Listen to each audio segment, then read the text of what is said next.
I just want to have you to have a look at this graph. To frame it, it's UK private debt since 1880. And you can see what happens around the Great Depression. And then suddenly Thatcher comes to power, private debt takes off. Richard, financial sector, a bloated or a dominant financial sector, its effect, in your view, on the real economy? First of all, it's interesting that the national income accountants, who think a lot about the overall economy, how to measure it and how to, structure the data, they actually have been struggling for decades with the question what to do with the financial sector. Why? Because GDP is actually created by national income accounting by adding up value-added activities. And that's where the financial sector has a problem. What is the value added? And it's been so difficult that essentially the national accounting statisticians have to make up a fictional value and just add it onto GDP and say, okay, we can say that maybe is what the financial sector is doing. Because essentially, there is no value added, there's value extracted. And so really, you need to subtract it from GDP. Has the finance sector, the fire sector, has it become a cost centre? Because is there a sweet spot where it's actually serving humanity, society, and facilitating business? And when it becomes a profit generator in and of itself, it becomes detrimental to the wider world. Start with you. Well, exactly. Even the mainstream textbooks in finance, banking, and macro monetary economics will show banks as financial intermediaries. Now, there's a problem with that. It's clear there is a high price that we're paying for this, what should be a humble intermediation service that's being performed, and the salaries that are being paid are, famously very high, which is very strange if they're just intermediaries. Logically, where does that end up? I think there's a structural problem. That is the concentration of the banking sector. So in the UK, 5 banks account for 90% of deposits, which is one of the most concentrated banking systems in the world. In Germany, those high street banks account for 12% of deposits, and 70% of deposits are accounted for by 1,500 local not-for-profit community banks. There's a general tendency when an organization gets large and larger and larger and gets very big, essentially decisions are made without accountability, and the temptations of power strike. Lord Acton famously put it this way, power corrupts and absolute power corrupts absolutely. So when you have very large banks, and only 5 of them dominating the economy, and through the political mechanism and the already financial sector centered political system and political infrastructure, the City of London having a person in Parliament that is not elected, the remembrancer, and all these rights of the square mile as a sovereign state, all these things. And the Queen needs permission to go there, right? Exactly. And so what you will get is large banks only wanting to deal with large customers in order to do large deals. And that's also where you get the large bonuses. Well, we've done a study on the US, which has the biggest banking sector in the world, over 15,000 banks of all sizes and shapes. The very large banks deal with the very large customers, give very large loans. The medium-sized banks give medium-sized loans. Who is lending to small firms? It is only the small banks. Now, the UK doesn't have those. So the structure has become too concentrated, and what is badly needed in the UK is decentralization. One has to break up the financial sector and have much smaller units, because small banks, community banks, are locally accountable. You can't suddenly do a crazy project or big corruption because people see what you're doing. But I think you'd argue for decentralized banking system, wouldn't you? Even though you're a city devotee. No, without a doubt. But because it's anti-fragile. I'd like Richard to comment on this, because I am, and as I'm sure Richard is, but we've had our Metro banks, we've had our Aldermores, we've had our One Savings. Challenger banks, all the challenger banks. We've had Handelsbanken's done a fantastic job, but it's still tiny. Exactly. Now, they will stay tiny.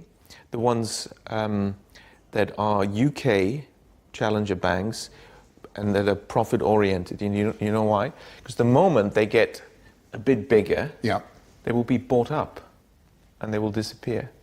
This is exactly what happened over the last 100 years. Richard, when you think about inequality in the UK, and it's a hot topic, and you think about, as you'd like the banking sector to be decentralised, flatter structure, more resilient, how do you begin to talk to the public or the political class about achieving those goals? Essentially, if we want to produce something, we need funding, so there's a role for banks in almost everything that's happening in the economy. But what exactly is that role? I'd like to reflect on that. Banks are being thought of as intermediaries, but this is not really what's happening. Banks... What are they then? They're creators of the money supply. So you're firmly of the view that banks create money out of thin air?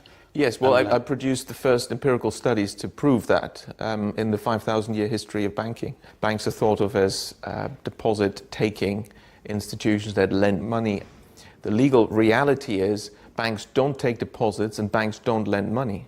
So what is a deposit? A deposit is not actually a deposit. It's not a bailment. It's not held in custody.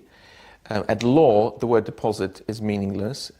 The law courts and various judgments have made it very clear if you give your money to a bank, even though it's called a deposit, this money is simply a loan to the bank. That's true, yeah. So there is no such thing as a deposit. So you think it's poorly and adequately named then? So banks borrow from the public. Okay, so that much we've established. What about lending? Surely they're lending money. No, they don't. Banks don't lend money. Banks, again, at law, it's very clear, they're in the business of purchasing securities. That's it. So you say, okay, don't confuse me with all that legalese. No. I want a loan. I want a loan. Yeah.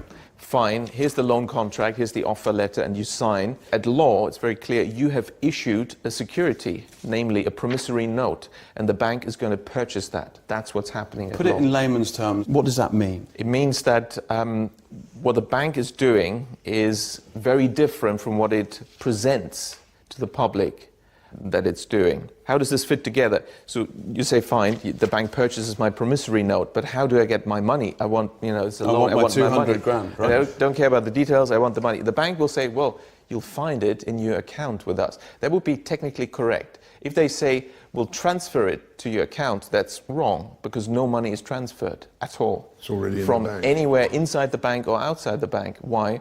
Because what we call a deposit is simply the bank's record of its debt to the public. Now, it also owes you money, and its record of the money it owes you is what you think you're getting as money, and that's all it is. And that is how the banks create the money supply. The money supply consists to 97% of bank deposits, and these are created out of nothing by banks when they lend, because they invent fictitious customer deposits. Why? They simply restate, slightly incorrectly in accounting terms, what is an accounts payable liability arising from the loan contract having purchased your promissory note as a customer deposit, but nobody has deposited any money. I wonder how the FCA deals with this, because in the financial sector you're supposed to not mislead your customers. Anyway, I don't think the answer so the banks create the money supply by inventing these claims on themselves, the fictitious deposits. That can be actually positive for the economy as long as this money creation is in line with the creation of new goods and services, implementation of new technologies, and therefore adding value. And adding value in the economy is funded by this money creation. If that happens, and we're talking about business investment, productive loans, productive bank credit, you will have no inflation. These loans can also be serviced and repaid, and you have a stable economy without problems and with low inequality. And so countries that achieve this, that the banks lend mainly for productive purposes, whether it's Germany in much of its 200-year history, or in the last century, the East Asian economies where bank credit was largely for productive purposes, then you find. But there's two more cases. I quickly need to point them out because that's the contrast. But just clarify that inequality is significantly lower? Lower, yes. Inflation is low? Yes, and you have stable growth. And the real economy thrives. Is booming, yes. That's when bank credit creation is focused on productive lending for productive purposes. As opposed to speculation and asset price. As opposed to, there's two other types. If banks create credit for consumption, it's obvious what's going to happen. You suddenly have more money created and more demand for goods, but it's the same amount of goods and services. So you're creating consumer price inflation. That's well understood. and central banks are watching that a little bit. And what's but the third thing? what's less well understood is, and what's the biggest in the UK, it's probably more than 70% of all lending, actually way more than that, is bank credit creation, so money creation for financial transactions, for asset transactions, for purchasing ownership rights. Now then you have a problem. Why? Because you're creating new money, but you're not creating new goods and services. You're simply... They're constant, aren't they? You're giving somebody new purchasing power over existing assets, and therefore you must push up asset prices. So this, you can draw a chart where you show, you know, asset prices, land prices, property prices in the UK, and it will match very closely as I've shown in Japan and other countries, and that also creates the inequality. So when the banking sector has focused too much on unproductive lending, and in the UK it's dominant. It strikes me that what you're telling me, and tell me I'm wrong, is that lending, in order to get round this deposit/loan situation, needs to be categorised. You're right, exactly. Is that right? That's right. We need to look at where the money is going. That makes a whole world of difference. Okay. So if money bank credit is extended for productive purposes, you're fine. You get a good economy, no inflation, and financial stability. And also, you don't have this inequality problem. And do you think there should be different capital ratios towards each? Capital, the whole Basel capital approach doesn't work. Why? Because it's premised on the idea that banks are just financial intermediaries. But they're not. They're money creators. We need bank regulation that recognizes reality of how the banks actually operate. So what you're saying, this is a regulation problem? Clearly, yes, it's a regulation problem. That's right. We need different regulation. And the only regulation that actually has succeeded in history, and we have good data for the 20th century in particular, in preventing asset bubbles and banking crises, which are all driven by this bank credit for financial transactions. You know, leads to this asset boom. And it's a game of musical chairs, you know, you have to play it, it's rational to play it while the music is playing, which is how asset prices are driven by ever more bank credit for financial transactions. The moment it stops, asset prices fall, you get the first bankruptcies, banks get risk averse, the whole thing goes into reverse and banks go bust. But you can avoid this, and the only regulation that has succeeded in avoiding this is guidance of bank credit. Simple rules. The simplest form of bank credit guidance is to simply ban bank credit for financial transactions. It doesn't mean financial transactions are bad. No, let the speculators speculate and let them even borrow money, but not from banks.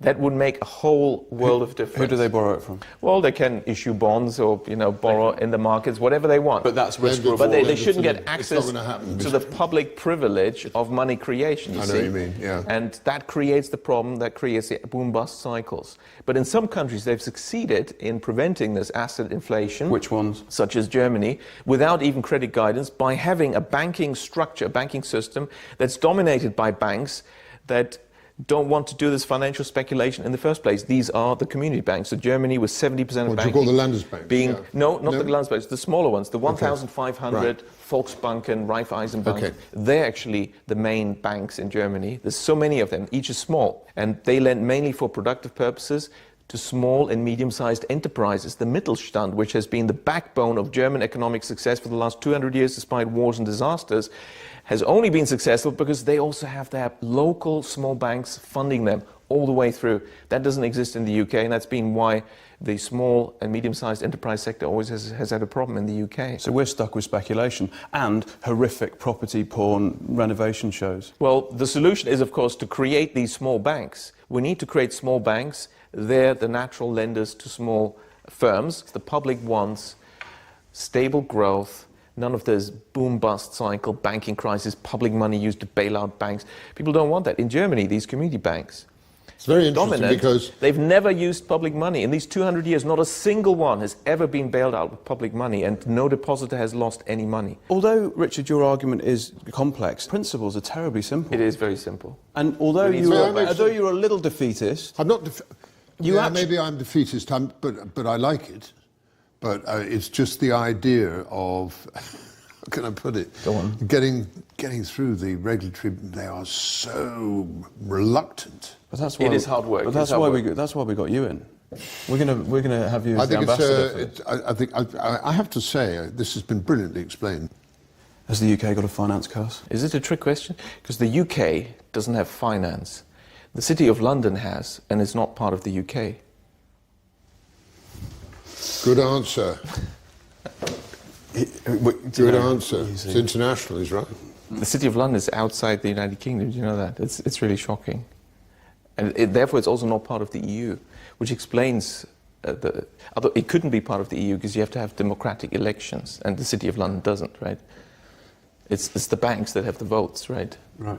Per staff, the Is that voting fact? I system. never knew How that. do you start Yeah. unpicking this puzzle? I never knew. That's a very useful piece of And information. of course, it's not part It's of a the pretty dangerous piece and of it- information. And it's not part of the UK because the Queen is not allowed to enter without permission. She's not the sovereign, therefore it's not part of the UK. And of course that's since 1688, I have to make a note of since that. the foreign invasion.